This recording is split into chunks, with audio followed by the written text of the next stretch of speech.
ये एमडी साहब का कैबिन है, लेकिन पुखराज सेन बात करने को तैयार नहीं है। कैंसर इंस्टीट्यूट से सरकारी इंजेक्शन बाहर निकला कैसे?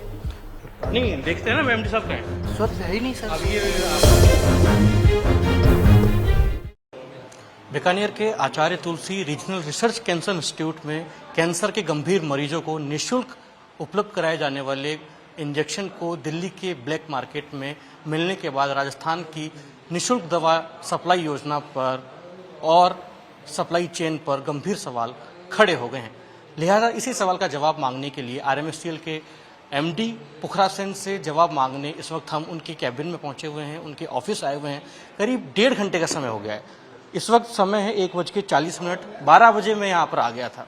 ये एमडी साहब का कैबिन है, लेकिन पुखराज सेन बात करने को तैयार नहीं है। पहले कॉल कराया तो कहा गया कि बुलवाता हूँ, फिर पर्ची भिजवाई गई, लेकिन पुखराज सेन अभी तक मिलने के लिए तैयार नहीं है। ये उनका कैबिन है, अंदर जाके मैं दिखाता हूँ कि एमडी साहब बैठे हैं कि नहीं। ये कैबिन है, लेकिन यहाँ पुखराज सेन कहीं नज़र आ नहीं रहे हैं। पूरा ये देखिए आलीशान सा कैबिन है, यहाँ पर बाकायदा नाम लिखा हुआ है और ये पूरा कैबिन है उनका, लेकिन पुखराज सेन यहाँ दिख नहीं रहे। काफ़ी गंभीर सवाल हैं, क्योंकि जी बताइए। बाहर ही आ जाइए सर प्लीज। नहीं देखते हैं ना, एमडी साहब का है सर है ही नहीं सर। अब ये आपके पास पर्ची है ना मेरे नाम की? भिजवाई थी पर्ची आपने?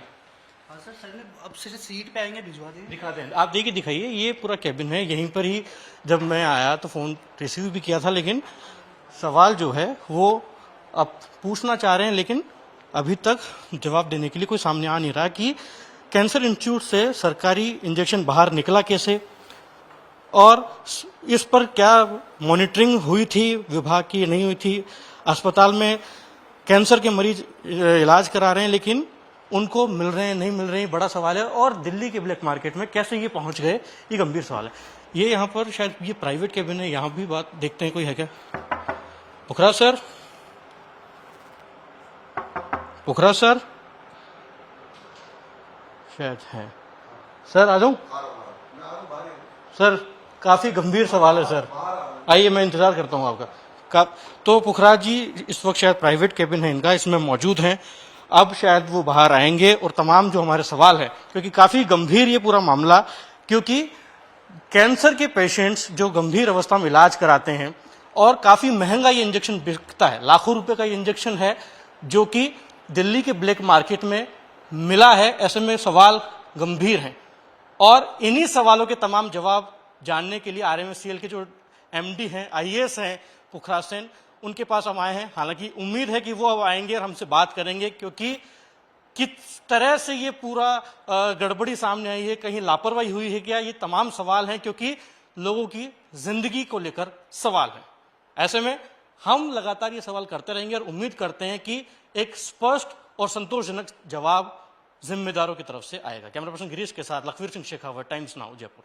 देखिए, जो हमारे यहाँ पे जो व्यवस्था है, हमारे यहाँ जो भी हम रेट कॉन्ट्रैक्ट करते हैं, रेट कॉन्ट्रैक्ट के बाद जो वर्क ऑर्डर होता है, वर्क ऑर्डर के बाद हमारे यहाँ से जो हमारे 40 वेयर हाउस है, तो हमारे यहाँ से जो व्यवस्था है वो 40 वेयर हाउस में डिफरेंट जगह पे कोई भी मेडिसिन सप्लाई है, कैंसर की है, चाहे जो 1822 ईडीएल है, उन सभी के सप्लाई जो है वेयर हाउस पे जाती है। और वेयर हाउस से हॉस्पिटल जो अपनी डिमांड देते हैं, उनकी डिमांड के हिसाब से फिर हॉस्पिटल्स को इशू होती है। तो ये जो इशू है, और हॉस्पिटल को इशू होने के बाद चूंकि आरएमएससीएल का जो सीधा सुपरविजन है हमारा, वो हमारे वेयर हाउस तक होता है। वेयर हाउस के बाद जब अस्पताल में चली जाती है, तो अस्पताल में जाने के बाद जो अस्पताल के अधीक्षक हैं, या चूंकि वो मेडिकल कॉलेज का इशू है, तो वो फिर मेडिकल एजुकेशन के अंडर में है, और अगर दूसरे अस्पताल में है तो डायरेक्टर मेडिकल के अंडर में जो एमएनडीवाई के इंचार्ज है वो देखते हैं। तो हमारा जो सीधा नियंत्रण है हमारे वेयर हाउस पर है, और ये वेयर हाउस पर मेडिसिन जाने के बाद इशू होती है। तो अभी इसमें ये जो इशू है, इस इशू में हमारे पास जो सूचना आई, सूचना आने के बाद हमने इसमें जांच के लिए दल बना दिए थे, और जांच के दल जो है हमारे वो कार्य इसमें कर रहे हैं। और दूसरा, इसमें हमारे यहाँ से अभी तक जो हमारे पास सूचना है कि हमारे यहाँ से स्टॉक हॉस्पिटल को इशू हुआ है।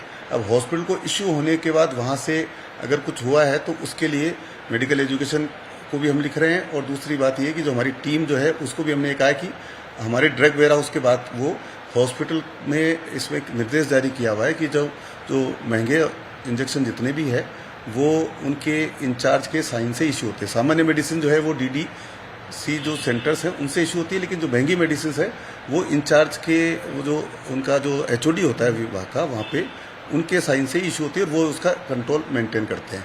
तो ये उनके यहाँ पर होता है। हमारे यहाँ पे जो व्यवस्था है वो हमारी सारी व्यवस्था हमारे वेयर हाउस तक है। स्टॉक की मॉनिटरिंग कैसे होती है सर? कितनी बड़ी चूक हो गई, स्टॉक की मॉनिटरिंग कैसे करते हैं वो? स्टॉक की मॉनिटरिंग मैंने बताया ना आपको कि हमारा जो मॉनिटरिंग है वो हमारे स्टॉक तक हमारी मॉनिटरिंग है। हमारे स्टॉक के बाद जो पहले EOSD में फिर भी हम देखते थे कि EOSD जो सॉफ्टवेयर था हमारा उसमें हमें दिखता था कि ये हॉस्पिटल में गया है, पर हॉस्पिटल में जाने के बाद वो किसको दिया गया है वो भी EOSD सॉफ्टवेयर था, पर अब IHMS सॉफ्टवेयर आ गया है। तो अभी IHMS सॉफ्टवेयर पे, तो IHMS सॉफ्टवेयर पे हमारा EOSD सॉफ्टवेयर में अभी एंट्री नहीं होती है। हमारी EOSD सॉफ्टवेयर की एंट्री हमारे वेयर हाउस तक है। इसमें नेग्लिजेंस किसका नजर आ रहा है आपको? अभी देखो, अभी तो चूंकि उन्होंने कहा कि इंजेक्शन RMSCL की सप्लाई का हो सकता है, तो इसमें जब ये जांच में ही सुनिश्चित होगा कि ये इंजेक्शन हमारा है या हमारे उस पर ब्रांडिंग का हो सकता है। तो ये हमारे यहाँ से जो रिकॉर्ड है उसके हिसाब से हमारे यहाँ जितना आता है उसका रिकॉर्ड पे रसीद हमारे यहाँ से लेकर के हॉस्पिटल से दी जाती है। अब ये हॉस्पिटल अगर ये PBM हॉस्पिटल से, क्योंकि जब वो वहाँ दिल्ली पुलिस जब जांच कर रही है तो वो उनको कहाँ से आना बताया गया है, तो उसके आधार पर फिर हम फर्दर जो है उनके रिकॉर्ड की ऑडिटिंग होगी। वो ऑडिटिंग हम दूसरे की भी कराते रहते हैं समय समय पर वो ऑडिटिंग जो है विभाग जो है मेडिकल एजुकेशन और MNDY वो अस्पताल लेवल पर, क्योंकि हमारा व्यवस्था जो है हमारे पास जो स्टाफ है वो हमारे तक DDW तक हमारा स्टाफ है। DDW के नीचे हमारा कोई भी स्टाफ RMSCL का स्टाफ नहीं है। इसमें कार्रवाई क्या हो रही है सर? कि जब ये आ जाएगा हमारे पास कि रिकॉर्ड पे अगर ये साबित होता है कि जो इंजेक्शन के जो डिस्ट्रीब्यूशन में अगर कोई प्रॉब्लम हुई है कि इंजेक्शन जो है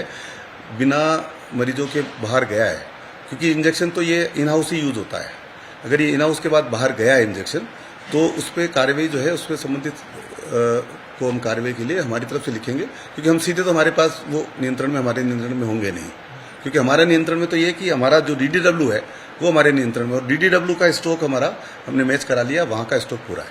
पर्टिकुलर हॉस्पिटल स्टॉक है, कितने इंजेक्शन प्रोवाइड करवाए गए?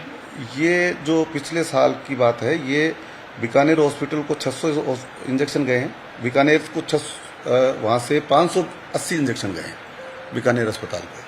तो 20 और इसमें चूंकि 20 वहाँ से झालावाड़ को जरूरत थी, तो इसमें एक व्यवस्था ये भी होती है कि अगर किसी जगह पे नहीं है तो हम इन हाउस ट्रांसफर करते हैं। उसी खेप में से ये दिल्ली पहुंच गए या फिर ये और कहीं जगह नहीं, अगर 20 जो ट्रांसफर होता है उसकी तो एंट्री वहाँ भी होती है, और वहाँ से फिर वो फर्दर ट्रांसफर करते हैं उसकी भी एंट्री होती है। तो ये 20 एंट्रियों में सारी मॉनिटरिंग में जब सब चीजें सही पाई जा रही है तो फिर इंजेक्शन नहीं इंजेक्शन अभी बताया ना आपको मैंने कि इंजेक्शन हमारे यहाँ से जाने के बाद अब मरीज के पास किस व्यवस्था से उन्होंने दिया है, मरीज को अगर उन्होंने कई इशू किया है तो सबका उनका इंडिविजुअल रिकॉर्ड होता है, मरीज वाइज रिकॉर्ड उनको अस्पताल को रखना पड़ता है। इसके लिए एक अलग निर्देश भी मैंने बताया कि जो महंगी दवाई है उसके लिए अलग निर्देश और है, बाकी सामान्य दवाइयाँ तो DDC से इशू हो जाती है, लेकिन ये जो महंगी दवाइयाँ हैं ये HOD जो है उनके वो ही उनके नियंत्रण में ही इशू होती है। आपको जो दिल्ली क्राइम ब्रांच है उन्होंने आपसे क्या पूछा?